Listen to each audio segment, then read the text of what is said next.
Lundi midi. Monsieur et Madame Martin déjeunent au petit restaurant du village. Voici le menu. Le plat du jour, c'est du lapin à la moutarde. Alors je prends un lapin à la moutarde. Et toi? Je n'aime pas beaucoup le lapin. Je voudrais une omelette aux champignons, s'il vous plaît. Comme entrée, qu'est-ce que vous choisissez? Le pâté de canard est excellent. Non, je préfère une salade verte. Et moi, une salade de tomates. Vous buvez du vin? Non, de l'eau. Une carafe, s'il vous plaît. Lundi 14h. Dans un magasin du village. Madame Martin achète un vieux chaudron. Monsieur Martin achète une serpe pour nettoyer le jardin. Lundi 16h. Monsieur Martin travaille dans le jardin. Madame Martin nettoie le vieux chaudron. Madame Lavigne arrive. Vous venez dîner avec nous ce soir? Je veux bien, mais nous sommes au régime. Moi aussi. Je fais un petit repas très simple. Vous savez, nous ne mangeons pas beaucoup. Nous ne buvons pas de vin. Moi non plus. S'il vous plaît, venez goûter la cuisine de la région.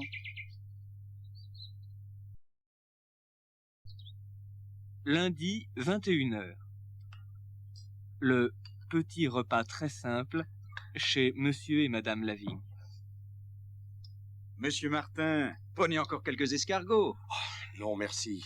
Ils sont très bons. Mais quel repas!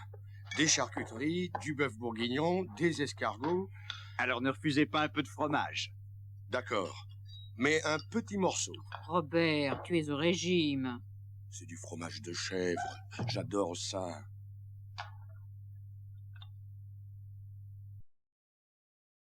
Lundi 23h. La fin du repas. Madame Martin et Madame Lavigne bavardent. Alors, vous êtes contente d'habiter à Broussac? Oh oui. Nous sommes à la retraite et nous cherchons le calme. Le matin, on se lève tard, l'après-midi, on se repose, et le soir, on se couche tôt. Monsieur Martin et Monsieur Lavigne bavardent. Broussac est un village tranquille, n'est-ce pas? Oh, vous savez, la campagne change. Il se passe des choses bizarres ici. Tenez, regardez le journal.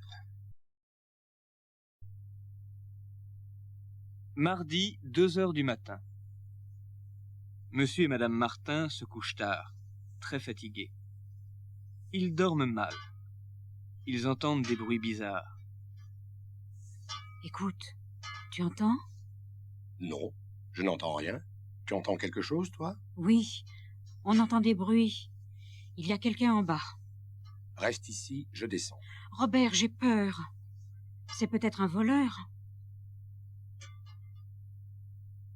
Il n'y a personne. C'est sans doute le vent.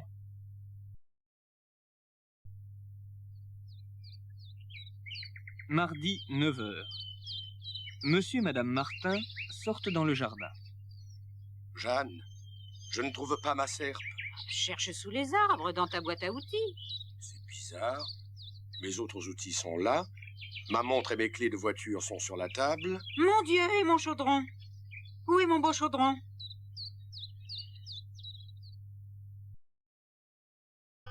Mardi 10h. Dans un magasin du village. Je voudrais un grand pantalon blanc. Quelle est ta taille? Ce n'est pas pour moi. Je voudrais une très grande taille. Et vous, madame, qu'est-ce que vous désirez? Je voudrais du tissu pour faire des rideaux. Venez par ici. Regardez les couleurs. Je prends ce pantalon.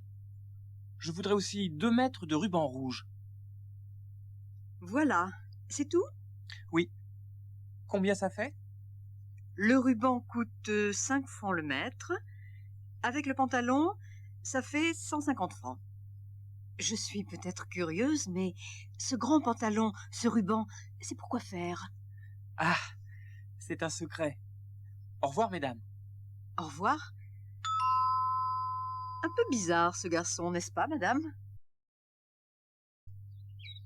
Mardi 11h. Monsieur Martin est dans son jardin. Il entend encore les bruits étranges. Ces bruits viennent de la grange de Monsieur Lavigne. Monsieur Martin est curieux. Il regarde par la fenêtre de la grange. Des jeunes gens mettent des vêtements bizarres. À qui est cette ceinture? Elle est à moi. Et ce pantalon? Il est aussi à toi? Non, il n'est pas à moi. C'est le pantalon de François. Chut, ne faites pas de bruit. Il y a des gens dans la maison à côté. Monsieur Martin entre dans la grange. Il découvre les personnages des histoires d'Astérix le Gaulois. Le petit Astérix, le gros Obélix, le grand prêtre Panoramix avec sa serpe et son chaudron. Voilà l'explication des bruits et des disparitions. Mardi 13h. Les jeunes du village préparent le carnaval. Dépêchons-nous. C'est bientôt l'heure du défilé. Jules César, assis-toi ici. Astérix et Obélix, mettez-vous ici. Mais où est Obélix? Il n'est pas là? Non, François est malade. Il ne peut pas venir. C'est une catastrophe. Qu'est-ce qu'on peut faire sans François? J'ai une idée. Je vais chercher Monsieur Martin. Mardi 15h. Madame Martin va voir Madame Lavigne. Qu'est-ce que vous préparez? La pâte des crêpes. C'est mardi gras aujourd'hui. Il faut faire des crêpes. Vous connaissez une bonne recette? Oh, c'est facile. Il faut de la farine, des œufs, du lait et du beurre. On doit ajouter un peu de sucre et une cuillère à café de sel.